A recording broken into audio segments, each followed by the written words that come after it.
자, 그래서 5장 5절에 있는 말씀은 성령이 너희 안에 있으니까 걱정하지 말라는 거예요. 의지하라는 겁니다. 기도하고 아버지 생각하고, 그래서 아침에 일어나면 그렇게 해야 되는 게 아니라, 아침에 일어나면 뭐 잠깐 뭐 다른 거 하더라도 아버지 생각나면 아버지한테 기도하고, 아버지 오늘 제가 그리스도인으로 아버지가 기뻐하시는 하루를 보낼 수 있도록 도와주세요 라고 얘기하고, 또 말씀 보고, 시간 날 때마다 말씀 듣고, 그게 다 내 마음을 새로 바꾸는 거니까. 그렇잖아요, 그죠? 여러분이 말씀을 안 듣고 계속 있을 때는 식잖아. 왜냐하면 세상 경험은 계속 쌓이잖아. 여러분이 바깥에 나가면 세상 경험 계속 만들어져요. 학교 가고 직장 가고 뭐 이렇게 하다 보면 끊임없이 세상 경험, 환경이 만들잖아. 그럼 여기는 만들어지는데, 여기 계속 공격해 들어오는데, 커져가는데, 내가 그리스도의 경험을 만들지 않고 있으면, 말씀을 듣지 않으면 안 돼. 근데 그런 상황에서 쭉 가다가 그런 경험 안 해요. 전 굉장히 자주 해요. 조금이라도 내가 등한시하고 있다가 어느 날 갑자기 아버지 말씀이 딱 내가 들으면, 저를 통해서 주신 아버지 말씀을 전 자주 듣는데, 들으면 그 말씀이 제가 전한 제 말이 아니라 아버지의 말씀을 들을 때가 있어요. 그럼 딱 들리면 그 순간에 내가 깨닫게 돼. 얼마나 내가 아버지로부터 멀리 떠나 있었는가. 그 잠깐 사이에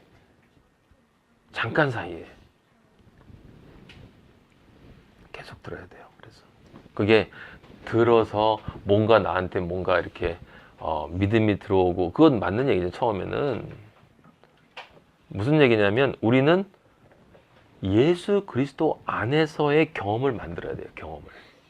그게 마음이니까. 거기에 지식이 있고, 말씀의 지식이 있고, 그 지식이 나한테 들어오고, 내가 그리스도인으로서 살다가 쓰러졌다가 다시 난 이거밖에 안 되는 것 같아. 너무 괴로워. 근데 아버지의 은혜가 떠올라서 감동이 일어났어. 아버지가 날 이렇게 또 사랑해 주셨구나. 내가 이거밖에 안 되는 죄인인데 라고 그 감동이 있으면, 그 아버지가 주시는 진짜 거룩한 감정이 탁 생기면서 마음이 그만큼 만들어지는 거지. 그럼 나는 이제 아버지의 말씀대로 살아야지라는 소망의 의지가 만들어져서 그게 이제 마음이 된 거잖아. 그게 그렇게 계속 커져야 되는 거예요. 그래서 근데 그 경험이 안 되면 아버지의 아들임에도 불구하고 경험을 안 하고 있으면 아버지가 당연히 경험을 시킨다 이 말이에요. 그럼 경험을 시키는 것은 뭐냐면, 네가 얼마나 부족한 존재인가를 먼저 깨달아야 돼.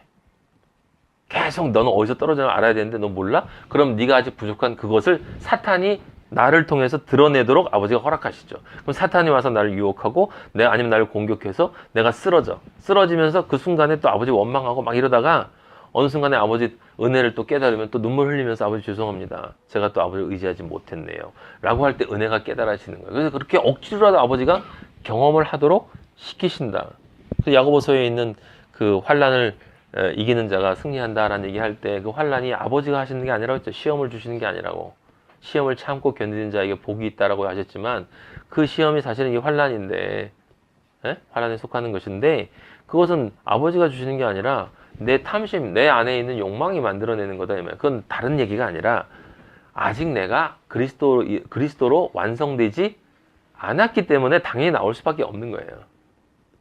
아버지가, 제가 지금 예를 들어서 여러분이 어떤 사람이 78%가 완성이 됐어. 그리스도의 마음으로. 그럼 아직 22%가 남았잖아. 근데 내가 많이 됐기 때문에 22%가 어딘지 뭔지 몰라. 그러면 그거를 내가 고치려고 하는 마음이 생기지 않는다 이거죠. 그럼 아버지가 22%가 뭔지를 찍어내서 보여줘야 되는 거야. 그런데 그걸 제일 좋아하는 놈이 사탄이거든. 너 그리스도인이라고? 아이 자식 그거밖에 안 되면서 하면서 콕 집어내네요. 그럼 그건 아버지가 허락하시는 거는 그렇게 이용하시는 거예요. 사탄이 와서 그래서 야 너 그리스도인이라고? 한번 쓰러져 봐 임마. 그래서 그래서 착 해서 무슨 문제를 일으키고 어떤 사건을 터지게 하면 금세 이 안에 있던 22% 이 나머지 것들이 드러난다 이 말이에요. 그 드러나면 내가 문제가 뭔지를 알게 되고, 문제가 뭔지를 알면 그리스도인은 그것으로 애통하는 마음이 생길 수밖에 없다 이 말이에요. 그런 철학으로 얘기하면 변증법적인 과정을 계속 거쳐야 되는 거예요. 은혜를 알고, 말씀을 알고 승리할 것 같은 있다가 또 콱 쓰러져 버리고. 왜냐면 아직 남아 있으니까. 우리 다 그대로 똑같거든. 여러분, 우리 중에 어떤 사람도 지금 완성된 사람 없잖아. 그럼 여러분하고 제 안에는 분명히 아버지가 지적하실 부분이 남아 있는 거예요. 내 옛자의 자존심부터 시작해서 많은 것들이 이 안에 있어. 근데 그건 그건 내가 아버지의 아들이 되는 것과 상관이 없는 거다. 모든 것이 합력해서 선을 이룰 것이기 때문에 어차피 내가 아버지와 관계 속에서 고쳐나가야 될 것이기 때문에 그것을 가지고 있는 것으로 내 자신을 정죄할 필요도 없고 내가 왜 아직도 이럴까라는 생각을 할 필요가 없는 거예요. 그냥 내가 진짜 이런 존재라는 걸 다시 한번 깨닫고 이런 나를 또 구원해 주신 아버지 감사합니다라고 하고 다시 아버지 앞으로 나오면 되는 것이다 라고 하는 것입니다. 떨어져 나가지 않게. 네. 성령을 주셨다. 6절부터는 다시 이렇게 보충 설명하면서 반복하는 거예요. 우리가 아직 연약할 때의 기약대로. 기약대로라는 말을 앞에서 우리가 봤죠. 아브라함에게 주셨던 언약에 대한 이야기를 우리가 봤었어요. 하나님 아버지의 언약. 실제 하나님 아버지의 언약은 창세 전에 아버지 홀로 세우신 거예요. 아버지와 아들과 성령님이 먼저 홀로 세우신 거고, 그 기약대로 그리스도께서 경건하지 않은 자를 위하여 죽으셨도다. 여기 중요한 건 시점이에요. 시점. 그리스도께서 언제 죽으셨느냐라고 하는 것입니다. 그리스도는 언제 죽었냐면 우리가 하나님 아버지한테 아무 관심이 없을 때야. 그러니까 진짜 완전히 날라리 빵빵으로 돌아다닐 때 아버지가 내 대신 돌아가셨다니까. 그래서 경건하지 않은 자라는 건 다른 말이야. ungodly. 신적인 것이 전혀 없는 거예요. 내 안에 하나님적인 것이 전혀 없는 상태가 경건하지 않은 상태라고. 경건은 내가 하나님으로 가득 차 있는 거예요. 가들리한 거야. 그게 경건이에요. 그래서 경건이 굉장히 어렵다고 그랬는데, 하지만 경건하지 않은 자라는 건 내 속에 하나님이 없어. 전혀 하나님적인 것이 전혀 없어요. 그게 경건이 하지 않은 자예요. 근데 그 경건하지 않은 자를 위해서 예수 그리스도가 죽었단 말이에요. 그래서 그 뒤에 7절에 보면 뭐라고 쓰였습니까?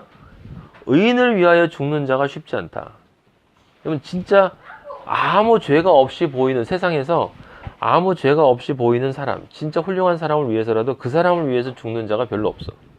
인간에게는 쉽지 않죠. 왜냐면 자기 목숨에 대한 본능이 있으니까. 선인을 위하여 용감히 죽는 자가 혹 있거니와. 선이라는 것은 착한 사람. 그냥 말 그대로 착한 사람은 이 세상 대부분의 사람들 우리가 보면 착한 사람이에요. 착해. 착한 사람들 많죠. 사실은 하나도 착한 사람 없지만, 모든 인간은 그렇지만 세상 사회를 볼 때는 착하게 보이는 사람들이 있어요.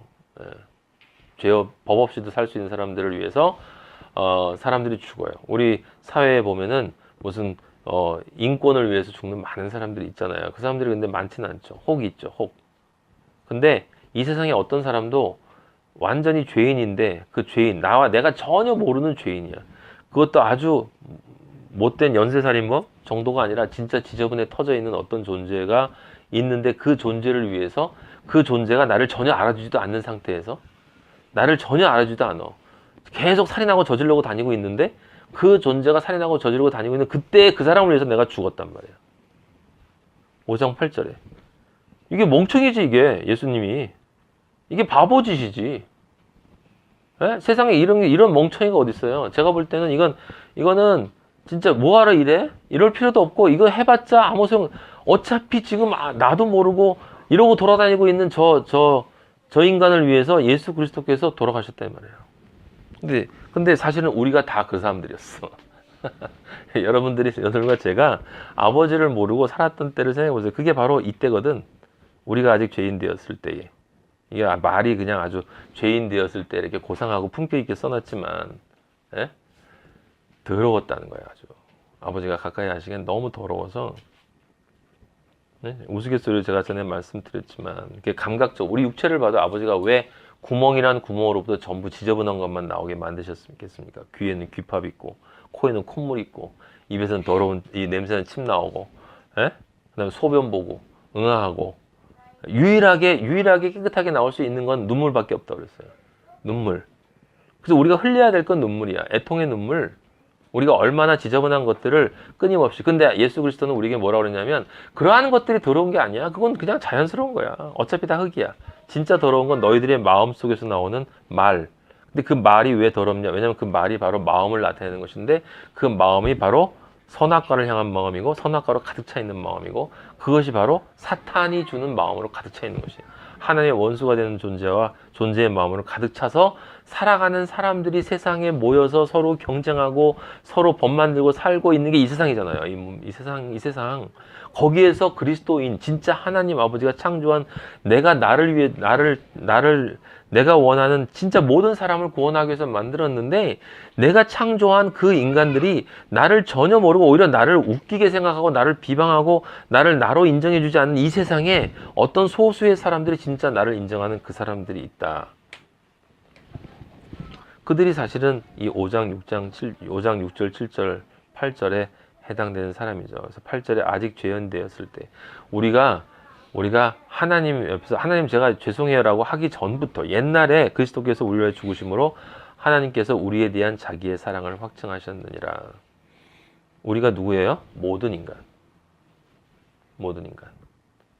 그래서 누구나 그리스도를 영접하면 구원받을 수 있는 길을 예수 그리스도가 만들어 놓으셨고 그것을 사랑으로서 확증을 하셨다라고 하는 것입니다. 네.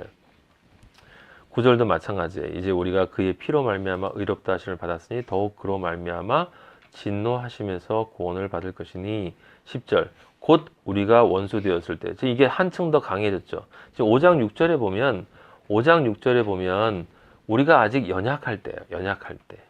우리가 연약할 때. 그죠? 근데 5장 8절에 보면 우리가 아직 죄인 되었을 때예요. 예. 근데 5장 10절에 보면 우리가 원수 되었을 때예요. 그러니까 그냥 연약한 정도가 아니고 우리 인간은 사실은 가만히 더 깊이 들어가 보면 죄덩어리였다는 거예요.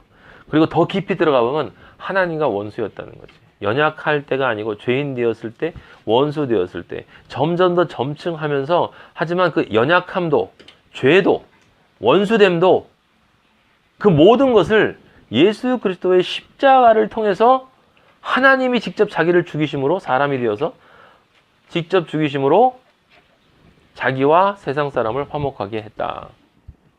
그게 신비라고 하는 것이다 이 말이에요. 그래서 원수는 누구예요? 5장 10절에 원수는 세상을 사랑하는 것이 곧 원수다. 하나님과 원수되는 것이다. 근데 실제 원수는 누구? 사탄이에요. 사탄.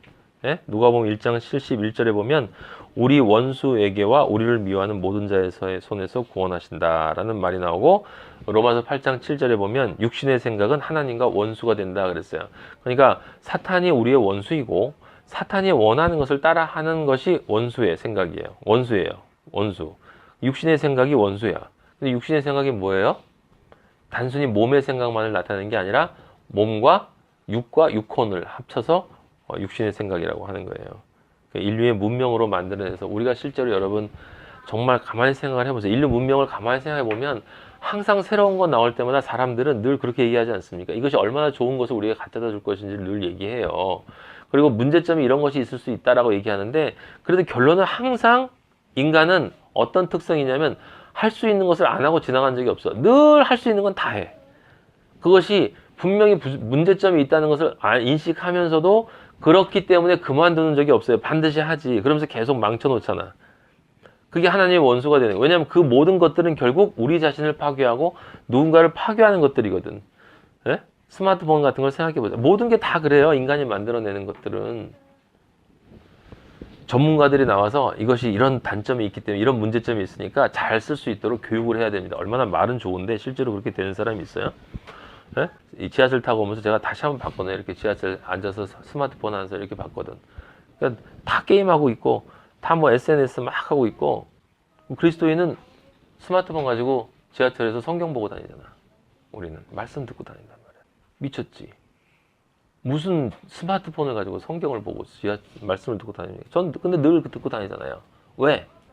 그게 나쁜 게 아니에요. 사실은 스마트폰이. 인간이 나쁘기 때문에. 네? 네. 11절 그뿐 아니라 이제 우리로 화목하게 하신 주 예수 그리스도로 말미암아 하나님 안에서 또한 즐거워하느니라. 여러분 우리는 사실은 우리 그리스도인의 특징은 즐거움이에요. 즐거움.